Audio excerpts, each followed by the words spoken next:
Well, Jen and Tom, now that the budget is out of committee, the big question is what will happen to it once it hits the House floor next week. Democrats aren't happy about proposed cuts, and the most conservative Republicans are wary of fee increases, and that leaves many wondering where the votes will come from to pass this budget.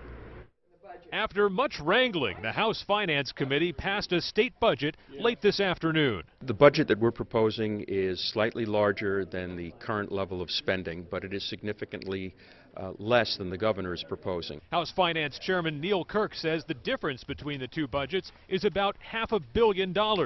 In that gap, Democrats see severe cuts to several state agencies and programs.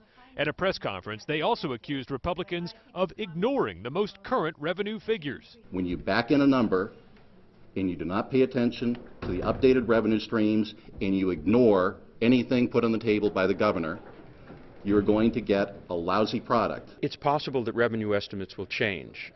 The preliminary numbers that I've heard are not cause for optimism. Among the most high-profile cuts, the Department of Transportation still faces mass layoffs. Republicans also trimmed $26 million for developmental disability services from the governor's budget and found savings by eliminating a state employee wage increase approved in the most recent round of collective bargaining.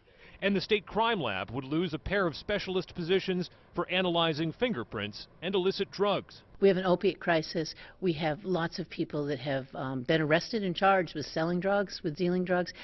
We have a backup in the lab, and our response to that is we're going to cut people in the state lab. Not very responsible. There will be some reductions, but we needed to preserve as much money as possible to pay for roads rather than have the highway fund, funded by gas tax, being used to pay for the Department of Safety Services. A big piece of the budget puzzle remains unresolved tonight. Tomorrow, the House will be debating a proposed gas tax increase in order to avoid those big cuts at the New Hampshire Department of Transportation. But even in the odd event that that somehow passes tomorrow, the New Hampshire State Senate has said that concept is a non-starter. Reporting live in Concord, Adam Sexton, WMUR News 9.